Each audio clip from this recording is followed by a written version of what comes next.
I was 14 when this happened. There's a Walmart that's walking distance to my house.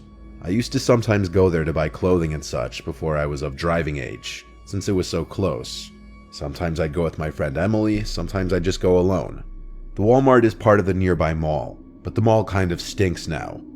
Most of the good stores have closed over the years. Plus, I wasn't made of money when I was 14, and Walmart is cheap. One night I walked to Walmart with my AirPods in. It's a 15-minute walk. When I put my AirPods in, I shut out everything else around me.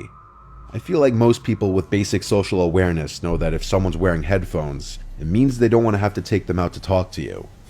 I was minding my business in Walmart in the girls' clothing department when I noticed a guy next to me saying something. I couldn't hear what he was saying, but it looked like he was talking to me. I took out my AirPods, and I said, "Are you talking to me?" He said yes. He was this shorter man with gray hair who looked like 50. He had glasses and a clean-shaven face. He smiled and said, "Sorry, I didn't see your headphones." Sure, he didn't. He said he was just telling me how his daughter buys the same exact kind of jeans I was wearing. I had no idea why he was telling me this, but I'm a very polite person to everybody. I always have been. So I chose to be kind to him by laughing and saying, "Oh, that's funny." That should have been the end of an interaction that didn't need to happen, but of course this wouldn't be a story if it was. I was still looking through this rack of tops as the man kept trying to talk to me. He mistook my kindness for actual interest in talking to him clearly. He asked my age and I said 14, and his response was unsettling. He basically said, "Oh, what a great age. So mature, but still so young." He asked my name, and for some reason I actually gave him my real name. And his response to my name was, "Wow, that's my favorite name for a girl." Next up, he asked what school I went to, and around now was when I decided to start making things up. I said I'm actually not from around here, I'm just visiting my cousin. He couldn't let it go though, and he persisted, asking where I'm from. I said I'm from out of state, keeping it vague. But then he said, "I've seen you around here before. Are you sure you're not from around here?" I looked at him and tried to think of a response, but instead, I ended up turning around and walking away from him. I was for the first time ever actually made very uncomfortable by a stranger. The way he said he's seen me before made me feel as though he'd been watching me or paid attention to me in this Walmart before. I went to buy the jeans I was holding at the front of the Walmart.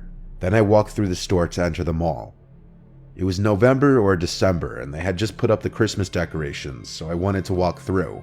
And I also wanted to see if any new stores opened, since my shopping in Walmart was cut short. I walked through the mall with really nothing catching my eye.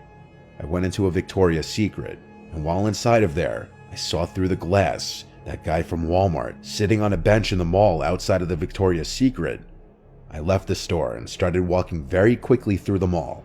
When I turned around and saw he was now walking behind me, I started to panic and called my mom asking her for a ride because I was being followed by a man. I took her advice and waited in a store with multiple people inside. He came to the entrance of the store and he creepily said my name in this way that he clearly didn't want a lot of people to hear him. I started to feel sick. I went to the cashier and said, "This man is following me. I don't know him." Some customers overheard and looked over, and the man clearly noticed and started walking away into the mall. The cashier, who was probably only 20 years old herself, sympathized with me. A couple even came over and said they'd wait with me until my mom got here. My mom came into the mall eventually, and I left with her, thanking the couple who waited with me. I didn't go to the mall or that Walmart alone anymore. I didn't even go back with friends for a long time either. I hope that guy got caught being a creep and has been taken off the streets.